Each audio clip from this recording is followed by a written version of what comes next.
as people know, I do videos. Every time I hear something stupid, I'll comment on it. But I also ask for comments from other people. And I'm not going to get into anybody's names or anything. Like Hoppy, you did respond back in the comments. And oddly enough, you're going to be surprised. On a lot of the things, I agree with you. And it doesn't matter if it's a Democrat, Republican, Independent, doesn't matter. As long as they're doing it in the best interest of the American people. And I can tell by your writing and everything. I mean, I see where you're going, and I can understand that. And I wouldn't have a problem with it. Now, true, we're not going to agree on everything. And I try to keep my videos short. But I responded back to you and let you know that I was going to do this. So let's get started. You had asked me about 3 different subjects on what I feel it could have been handled differently to keep it from being as messed up as it is. Okay, we're going to start with Afghanistan. Okay, Trump made a deal. We were going to pull out by a certain date, the whole 9 yards. He made it totally clear to them, if you shoot one soldier, we're going to blow the hell out of you.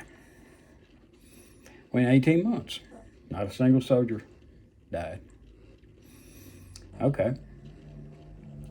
Well, Joe Biden comes in because the things that was done on that was, if anything goes wrong, the whole deal's off the table. Okay. You'd asked me a couple of things that we should have done different. Number one, we should have never released that Air Force base. That's $1 billion Air Force base that we could have flown any kind of plane that we needed to, if we needed to, against them, anywhere through that entire region, including China. Because China, hey, let's see what they do. That's one. But the biggest one, and the one that's got a lot of people upset, we had 2,500 troops over there. You pulled the troops out before you pulled the Americans out, and also the thousands of the Afghan people who had been helping us for 15 years, risked their lives, risked their families' lives. We made an agreement with those people. We gave them the paperwork to get out. We left them. Now, strategically, the way we pulled out of there, oh, it's bad. That's ass backwards. And it cost a lot of people their lives. We've still got people over there. We've still got Americans over there. You don't hear much about them anymore. They had some. They cut their heads off, the whole 9 yards. They're going back to their Taliban way of living. That's Taliban. Hey, great. But that's just one, actually 2 things we should have done different over there. Talked about Ukraine. Hey, they're not a NATO country. We cannot put boots on the ground. But we had Kamala Harris go over there. Looked, you can't say she looked strong. We had Joe Biden go over there. He looked as weak as she did. We're supposed to be leading. We ain't leading a damn thing over there. Ukraine, the Ukrainian people, they're fighters. They're fighting for their homes. They're fighting for everything they believe in, including liberty, which is what this country is based on. Russia. If every time we do anything, the littlest thing, Russia says, oh, it's aggression, aggression, aggression. We're going to do nukes, blah, blah, blah. If you're going to do nukes, you'd have done them. And if your nukes work anywhere as bad as your equipment and your troops, They're not going to work. But as the leader of the free world, you cannot be bullied by anybody. Anybody. Now, strong presidents know that. Weak ones don't. Biden keeps trying to appease. That's just like the deal with Iran and the nukes. You have Russia as the mediator? Are you kidding me? And matter of fact, that deal I think's already fell all to pieces because it was so bad that Biden wouldn't even take it. You're not hearing a whole lot about that right now. We don't need that deal. And oh, by the way, and that aspect, when it's back to Afghanistan and Ukraine. Remember the Abraham Accords? Where they were actually having peace in the Middle East. We had like 6 or 7 countries that agreed to have peace because everybody was scared of Iran. Well, when we started being Iran's best friend, trying to work a deal with them that they would not even talk with us, we were down the hallway having Russia run back and forth as the mediator, while they also had a missile attack against one of our bases over in Iraq while we're doing the deal. No.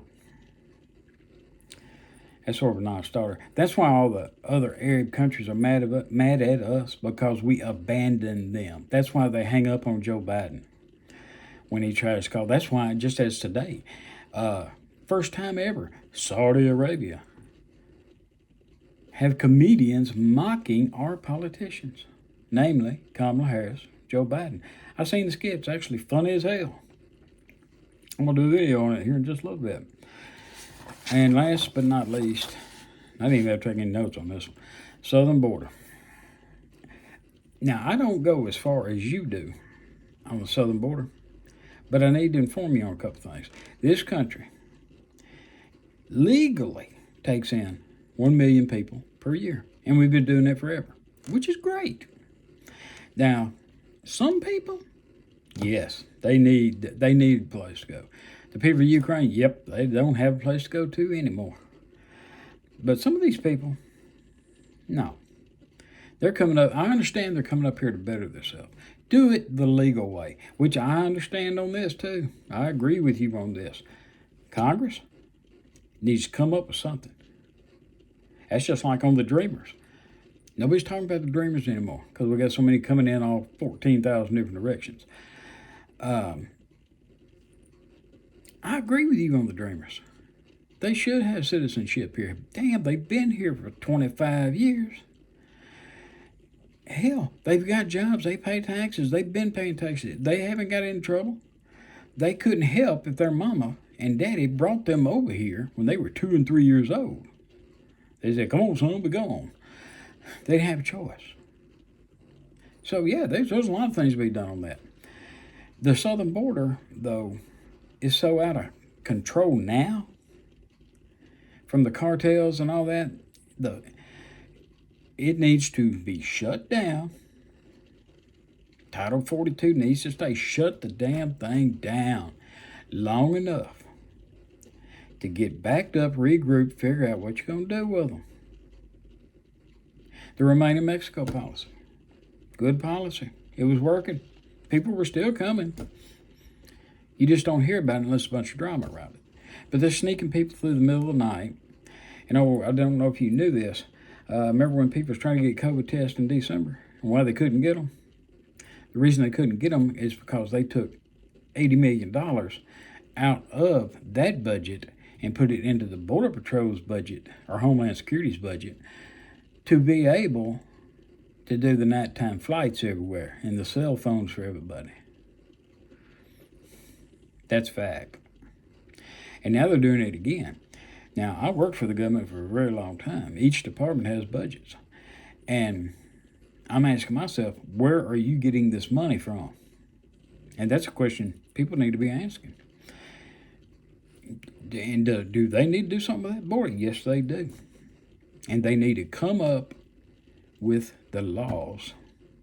Now, in closing, one of the reasons why I keep saying impeach Biden after the election's in over and because it's not a good possibility they're going to do it right now unless he keeps on screwing up. But after that, they can. And they can start with immigration. Because now he has the right to do executive orders, but once that executive order has been declared unconstitutional and a federal judge tells him to change it back to what the law is, he is in violation of the law. It's called dereliction of duty. And he can be impeached for about 5 or 6 different things he did on just the border alone. And with Kamala Harris, as the borders are, they get her too. Now, everything that I've said here, feel free. That's one of the things I tell people. Feel free. Go out there and just look it up. Do a little bit of homework on it. And you will see what I'm talking about. One of the advantages I have, I worked for the Department of Justice, Federal Bureau of Prisons, 28 years. I worked for the State of Tennessee Department of Corrections before that, 11 years. So I know a little bit about how the government works, especially when you get on the federal level, because everything intertwines in one way, shape, or form. So, Hoppy, this video, and I've run a little bit longer than what I was planning on it, is for you. I'm doing exactly what I told you I would do. Hey, if you like what I'm saying, hit the like button. Don't like it, hey, disagree, leave comments, that's fine. Subscribe, tell your friends. My biggest thing that I'm trying to do is let people know what is going on around them to where they can make a decision for themselves. Just like going to the gas pumps, just like going to buy groceries. You make a decision whether it's higher or not. As if for this video.